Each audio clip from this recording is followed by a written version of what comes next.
Welcome to the My Friend the Friar podcast, and thanks for listening. If you like My Friend the Friar and want to support us, please consider subscribing or following us if you haven't already done so.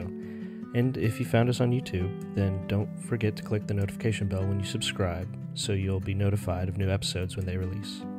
Thanks again, and God bless. I'm gonna hit record. Is it working? Bonus. The bonus Jonas brother, I guess. The bonus Jonas brother? Yeah. Bonus. There's episode. a fourth Jonas brother? Wow. Yeah, I don't bonus. remember anything about those guys. Me neither. That was fun, man. Yeah, it was fun. We're talking about the Jonas brothers. There's a when we drive to Padre and we go to Padre, there's a Jonas Brothers song. It's like I don't remember the words or anything like that. But when we're driving over the bridge to get to the island, that's what the kids want to play on the radio. We roll the windows down, and they just jam that song all the way over the bridge. And it's like the time that it takes to see, it's like perfect timing. Yeah. We start on the bridge, they start it, and we go over the bridge, and by the time we get to the end of the bridge, the song's over. So it's like... That's so funny. I don't know any Jonas Brothers song. Yeah, I couldn't tell you what it's called. I could not sing one lyric of it to you right now. I just know the beat of it. You like hear it in your mind. That's all I know. We can't hear the lyrics anyway because the ocean and the breeze is... Yeah, when windows down. That's all you hear, but I can hear the music. And so they love, when we go to Padre and we drive over the bridge, they like listening to that. That's funny. To that song. Where do y'all go? Like South Padre? Yeah, we go to South Padre. Yeah, we go we alternate our vacations. We go to South Padre and then we go on a cruise like every other year. Nice. And so yeah, I've never been to South Padre. Never been on a cruise either. But I grew up on like kind of northern Padre Island, right? So. Oh, okay. Yeah. So. When I would go to Padre, it's not like South Padre. It's not. But you still cross. Yeah, you still cross a bridge to get there. Yeah. And there's still salt water, and it's hot. Yeah. That's all I know. It's definitely hot. Yeah. We don't. That's one of the things we do. We don't go to the beach until after 6 o'clock at night. Like, really? Oh yeah. We don't go to the beach during the day. Dang. We just don't. What do you do? I've never been to South Padre. Yeah. What do you do? Well, one, we play a lot of games in Okay. the condo. We have a lot of games. We like games. We just hang out, take a lot of naps. When I'm on vacation, I like to nap. So, and we usually get a place with a pool, and the kids love to go in the pool. So, y'all like rent a house or Airbnb? Yeah, Airbnb, and it has a pool, so we do that. And then we love the local life around there, man. We go and there's a sea turtle rescue down there. Yeah. That every time we go down there, we adopt a new sea turtle. Oh. So I'm like the parent of like 10 sea turtles. That's funny. So yeah, we do that, and then we love the food down there. We spend a lot of money on food. I love that's so because growing up in Corpus Christi is like there's nothing nice about Corpus. Yeah, like at all. Everything is like that. Everything is the washed out sun beat, salt beat kind of gray tinge to like everything. Yeah. But there's something about the food. Yep. There's something about and I guess growing up down there, you would get there at sunrise, and then you're out there all day long just kind of cooking bacon. Yeah, and then and you might be fishing, or you might just be swimming or playing in the water or volleyball or whatever. Yeah, but then in the evening, because you've been out there all day long, you go home, wash all the salt and the sand and stuff off, right? Get kind of de-crispy, and you just go to sleep. Yeah, it's just so good. Yeah, and so that's okay. So one of the things that I love the most about going to and being in the middle of the ocean on a cruise is one of the things I do every time we go is like when it's like 2 o'clock, 2:30 in the morning. There's nobody on the beach. Mm-hmm. There's people out there. They're going crab hunting and stuff like that, but it's not crowded. Yeah. And so I go out there and I stand with my feet in the water, letting the waves come up, and I just look at the vastness of the ocean. And I just think, man, how small I am, and just this little speck of me in the vastness of the universe, you know. Yeah. And it's, I don't know how to explain it, but to me, that's as close to God as I've ever been. I love going down there because, and it's every time we go, and it's every night that we're there. I'm there 2:30, 3 o'clock in the morning, and I stand out there, and I just, it makes you realize how awesome God is. You know, the beach at night, and and when you're far enough out and there's no light pollution, yeah, like here in Dallas, you can't see. You can see like 3 stars exactly. But at the beach at night, it's just everything. It's just everything is there. Yeah, and it's crazy. And that's not even like if you went out in the middle of the desert somewhere. That's even more amazing. But, but yeah, the wind. We used to, every now and then we would do like bonfires growing up and stuff like that. Well, like when I was in high school, like our friends and stuff. But going to the beach at night, it's quiet. It's like you're saying, it's not crowded. You just, the sound of the waves constantly. But you're right. It's just vast, and it's vast out in front of you, and it's vast above you, and it does make you feel small. But it's one of those things where it's, I guess, yeah, it makes you. It's like, how awesome is this universe we live in? Yeah, that God made this. Yeah, right. And I always think too, like, it's, I don't know the percentage or anything like that, but we have like 90-something% of the ocean is undiscovered, right? Like 90% of it, we have no idea what's in there. Yeah, but God does. Just get your mic back a little bit. But God does. Yeah, God knows exactly what's in there. God knows everything, and it's crazy that no matter how many, like how much we try as humans to understand God's creation, we just never will. We just won't. Can't do it. And I think it's okay, but we get so wrapped up in it's not okay, we have to, that we forget about just step back and enjoy it. And that's one of the reasons why I go, is because when I'm on vacation, man, I don't worry about nothing, dude. I really don't. I don't get mad. I can be in traffic on vacation. I'm okay. But if I get out here on 35 right here, 635 right here, and I'm in traffic, and I turn into a sailor. Yeah. You know? You know? But man, when I'm on the beach or I'm out there, and again, just being on because when you're on a cruise, you can't turn around and see condos and all that. Yeah, you see the cruise ship, but man, you're out there, and every time, all the way around that cruise ship, it's just nothing but ocean. Yeah. Right. And it's just, it's so awesome to realize that the same God, this is why I say I've never been closest to God being out there. The same God that made all that cared enough to make me, cared enough to mold me, and breathed his life into me so that I can be alive. But he's still worried about all that. Yeah. And me, this little speck in this universe, he cared enough to give me life. Yeah. And to be there every step of the way whenever I was hurting, and the pain that I was going through, and you know, all the stuff that I've been through in my life, he was always there. Even when I doubted him, and even when I didn't want him to be there, he was still there. And something about being in that ocean, man, it brings that back. It brings it all there. And then, like, during the day, we usually sit on the balcony and we can see the ocean and the waves come in. And it's so cool to look at the waves on the beach and when they come in, because they don't come in the same length at every spot. Yeah. Some spots they come way in, and then some spots they barely come in. But it's the same beach. Yep. You know? And I look at that in my life, like, my life is the same beach. I've been living the same life but at different times the waves and tides come in way harder and way more vast and way more controlling, or whatever you want to call it. And then if I walk through that and I continue on that beach, you know, walking the same way, at some point I'm going to get to a point to where the waves don't come up so much. And then I've got a decent amount of sand under my feet to where I'm okay. And I'm not worried about those sucking me back into the vastness of the ocean, right? Yeah. And, you know, I think I was telling you this last time that I was reading an article, and we do this all the time with each other. I've read just this, like I read a 2-page article, and I remember a snippet of it, right? Yeah. And so one of these snippets of this article was the story about the cow in the pool, right? Oh, yeah. And so A cow, when it knows a storm is coming. Oh, the cow and the buffalo. Buffalo. Not the cow and the bull. The cow and the buffalo. When a cow knows a storm is coming, it'll run away from the storm. But it ends up being in the storm longer because it's trying to run away from it, and it's actually running with it.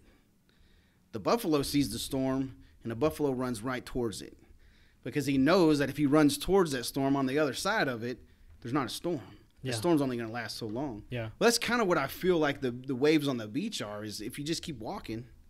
Because if you turn around and start walking into the ocean, what are you going to do? Yeah. You're going to end up in the ocean. You're going to drown because you're not a fish, you know? But if you walk that path, you just keep walking that path where that wave comes up, and then you just keep walking. Well, eventually that wave's going to come down, and then you're going to be on a part where there's not a wave. And so it's just, to me, it shows the beauty of God in our life, and how, you're going to go through some stuff. You're going to have some waves, and you're going to have some storms, and you're going to have some knockdown drag-outs with yourself. You're going to have some knockdown drag-outs with God. But man, when you get on the other side of that, if you're willing to come on the other side of that, and you're willing to use that to propel you to who God really wants you to be, man, it's powerful. It's powerful. And again, we talked a little bit about kids and how they handle it and how adults handle it. And, the older I get, the more I realize that it's the battles that I've fought in my life, and the struggles and the strifes that I've fought in my life, it makes it easy to enjoy the good stuff, man. It makes it easy to, the good is gooder. That's what I tell my kids. The good is gooder. And the good is gooder. Yeah. With God, man. You ever just stand there right on the edge of the water where it's coming up around your feet, and the sand is wet enough that you just keeps kind of sinking down in there? I love that, man. I love that. I love sinking in the sand, and then you're like fighting, trying to get up. Because you can kind of shift your feet back and forth and sink a little bit further until you, like you're saying, you got to like pull your leg out or your foot out. Yeah. Yeah. Now, I haven't been to the beach in, golly, years. Oh. We haven't been. We always have something going on, and it's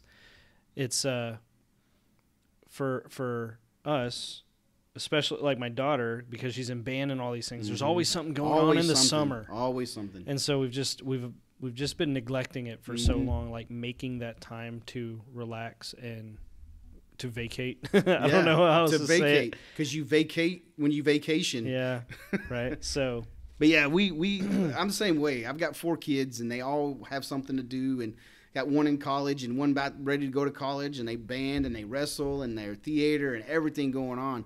Yeah. But for the longest, we didn't take them on vacations because we let those things dictate, our lives.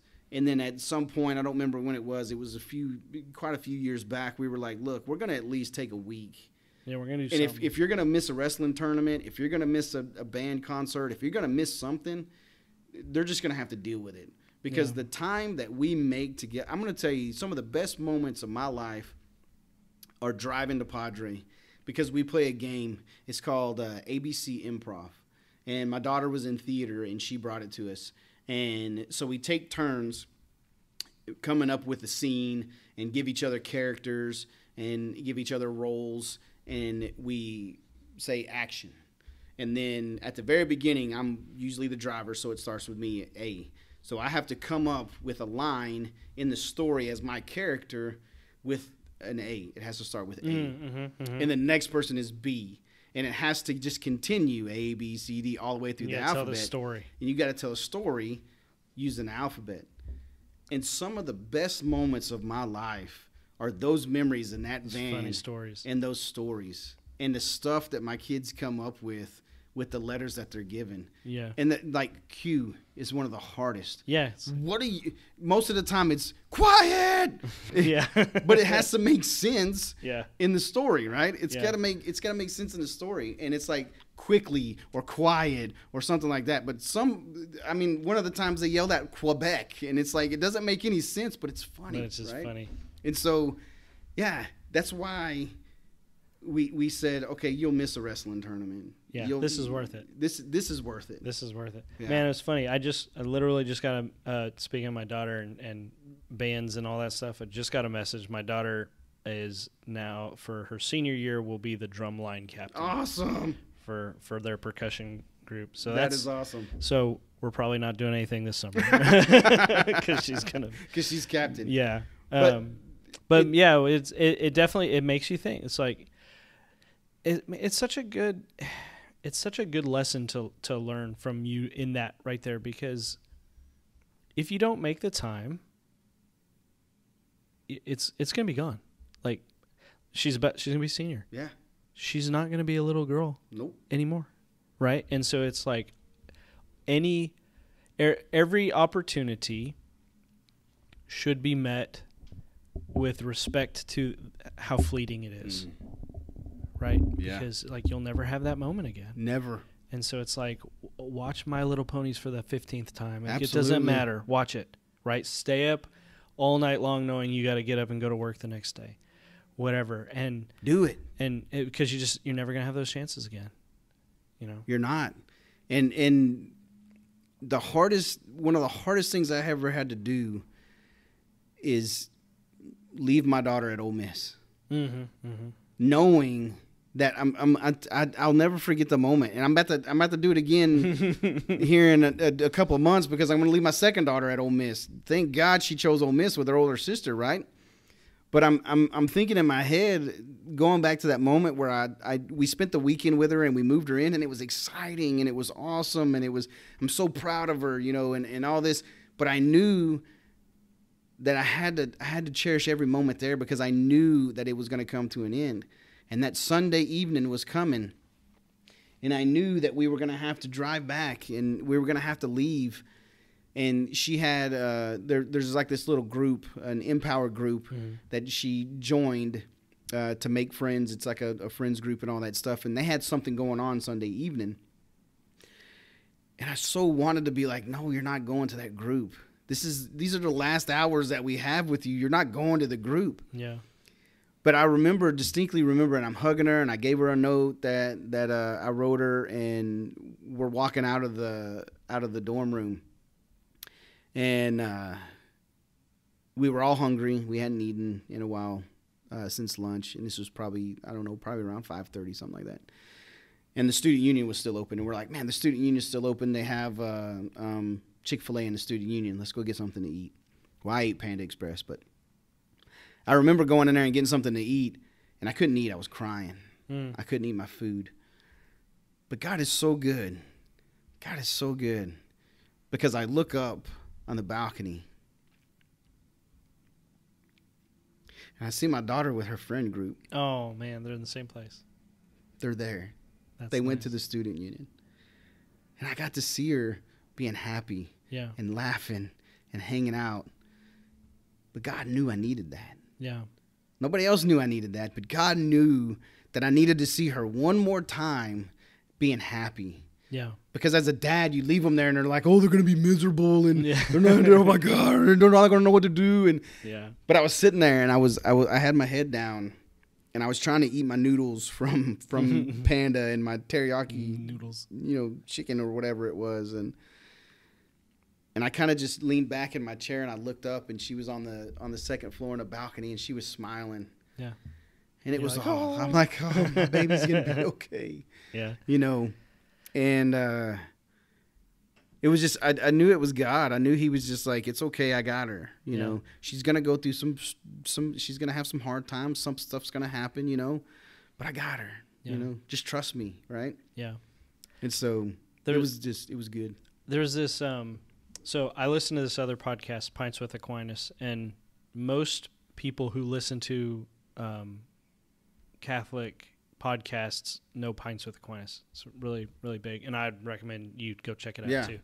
Anyway, he was talking to this one guy, a few episodes ago, and I forget exactly what they were talking about, but he's saying he does this little thought experiment, and just it stuck with me. And the thought experiment was that if there was a time machine that you could go into, and it would take you back, and you'd be able to see a moment in your life right?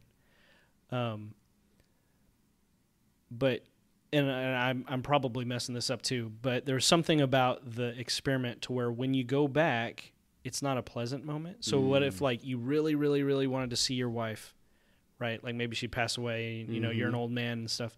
So you can get in there and you can go back, but when you see your wife, it's not going to be a good moment.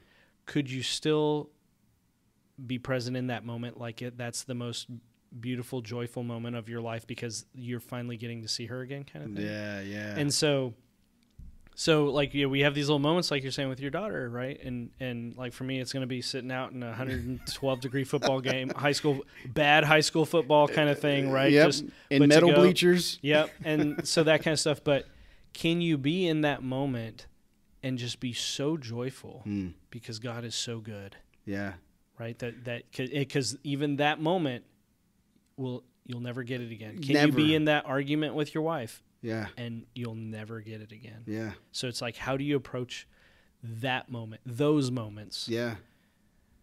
And that's you know, when you said that, and you're thinking about going back to a moment of like pain and a moment of hurt or whatever it is, and are you going to be okay in that moment? Or are you going to be happy in that moment? Well, let's think about Jesus on the cross. That's one of the worst things. Not one of. It is the worst thing that's ever happened to a human being. We literally killed God. Literally killed God. Like, yeah. Right? But we go back to it and we find joy in it. We find happiness in it. We find peace and we find love and we find mercy in it. That's the single worst thing that's ever happened. And we find the most love and the most joy and the most happy in it.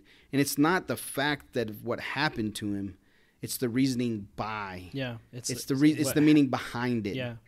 Why he did it. And I'm sure he is like, he's like, this is the best. Yeah. This is the greatest moment of my life. Exactly. You know, he's like up such there. A weird you know, thing he's to saying, say. God, why did you forsake me? Or Father, why did you forsake me? But in that same voice and that same tone or that same sentence in his mind, he's like, this is the greatest thing to ever happen to the world. Yeah. Right? And so he is finding joy and peace because it's not, you know, yes, again, I'm going to go back and say it again. He didn't love us enough to die for us. He loved us enough to live for us. Yeah. Yeah. But Jesus could have come and done all his teachings and got all his followers and all that stuff. But if he never would have died on the cross, what would it have meant? Yeah. It wouldn't have meant anything. Yeah. We'd have been just like, this is another dude talking about how, but it wasn't just him dying on the cross because, two people died on the cross next to him. Yeah. But it's what he did afterwards. Do you know the actor Shia LaBeouf? Yeah. So he actually just joined the Catholic Church recently. And I saw this thing where he was sitting there just kind of contemplating, and he was thinking about Jesus on the cross. And he's like, and I look up at his face and I think, is that a joyful man that I see there? Yeah. Right? Is he joyful? And it's such a weird thing, right? To think about. Because, he's obviously he was way beat up. Yeah. I can tell you he wasn't feeling joyful. Yeah. Physically he wasn't joyful. Yeah. Because he was beat up. Again, the single worst thing that's ever happened. And so when you think about going back and you know, my wife and I have had plenty of arguments. And we've had plenty of situations. You know, I spoke earlier on the podcast. I had an affair and I got a baby with another woman that calls my wife mommy and loves my wife. And my wife, that's my wife's daughter, not her stepdaughter. Mm-hmm. That's her daughter. You know, and we've discussed this several times, just you and I, about, you know, but I can think back before they had that relationship, the thought of that child made my wife mad. You know, it upset her because it brought her, every time she thought of her, and it's not that she blamed my daughter. It's not that she blamed her, but every time she thought of my daughter, our daughter, I can't say my daughter, every time she thought of our daughter, she would think of that moment of how bad I hurt her. She saw the hurt in what I did to her. But she never took it out on our daughter. She always loved our daughter, but she's past that, you know? And I think God does that a lot in our lives. Yeah. Right? If you don't know if you've existed, the deeper in the darkness you've ever been, like, you know the light all the more, right? So yes. So it's like you can think back at your your most sinful moments. And in those moments, we should be able to draw, we should be able to see Jesus in those moments and be so thankful for him, right? Mm-hmm. Like, I would not be in the place I am today if it wasn't for Christ's love in my most sinful moments. Yeah. And so those, not that we should ever be proud or whatever of yeah, the that's not things what it's that we've about. done, Yeah. but we should always be able to see our salvation occurring in our worst moments. I love how you put that. See our salvation in our worst moments. Because that's the cross. When I'm doing that thing that I should have never been doing, that's Jesus on the cross. Yeah. That's literally why he did it. It's to take that away. Yeah. It's to say, it's mine now. Yep. Yeah. He took on sin who knew no sin, right? Yeah. And it's my sin are the nails holding him on that thing. Yeah. And so, yeah, it is definitely something to think of. And like, that's not easy. No. Right? There is a lot of healing that has to happen for somebody to be able to see Jesus in their most sinful moments. But you can't heal without being hurt. Correct. You have to be hurt to heal. Well, he took all the hurt. He hurt more than any of us. Yeah. Yeah. Healing is a very interesting thing to me, and Christ healing us is a very interesting thing to me. It's something I think about a lot, and I'm not very good at articulating all my thoughts and stuff, but it is interesting to me how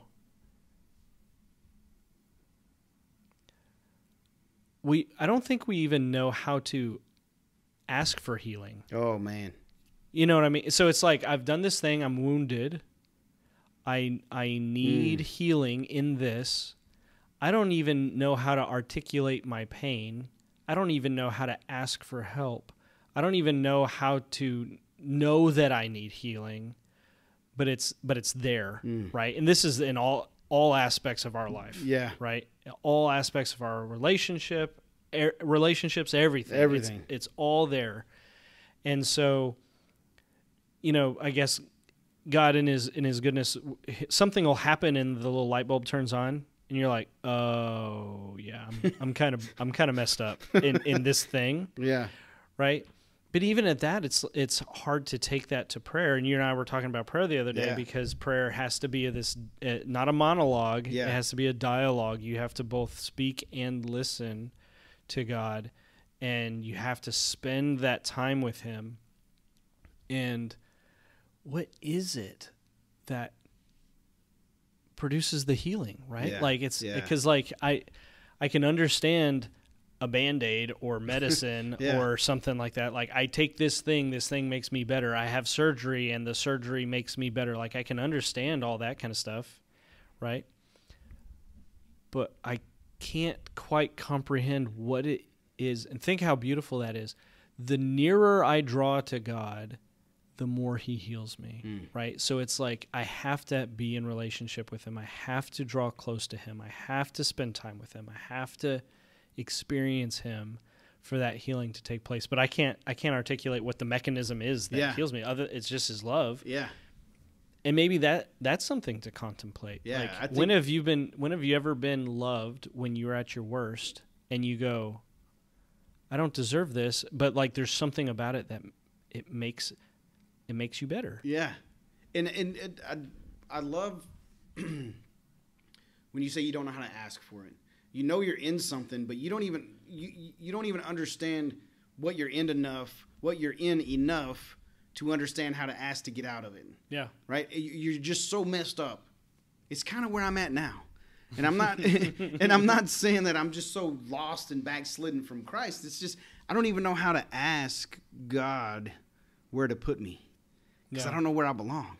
Yeah. And that's what hit me so much is when you said that, I was like, I don't know how to ask God where to put me. And I don't even know if I'm supposed to ask God where to put me. How am I supposed to know what I'm not supposed to, what I'm supposed to know? I don't know. I don't know. But one of the stories that, again, an experience in my life is my dad was a raging alcoholic growing up. And I remember the moment that the story that he tells, about him stopping drinking. And I know my dad's not going to care me sharing this story because he's literally told me share this story because I'm an alcoholic as well and I quit drinking. So he wants me to share the story, so I know he's not going to care. He was in a bar and he got into a fight and he choked a guy to where the guy passed out. And they literally had to do CPR on the guy to bring the guy back to life. Dang. So he technically killed this person. Yeah. He took this person's life because he was so drunk that he couldn't control himself. Well, I remember in the story, he said he went back home that night and he was sitting on the edge of the bed and his hands were trembling because he realized that he just killed a man, and his hands are just trembling. And he, in his words, he said, I did not know how to ask for help. That's what he said. I did not know how to ask for help. So what he did, he just said, God, help me. Yep. And trusted God to know the rest. Yeah. Amen. That gives me chills. I get chills thinking about that.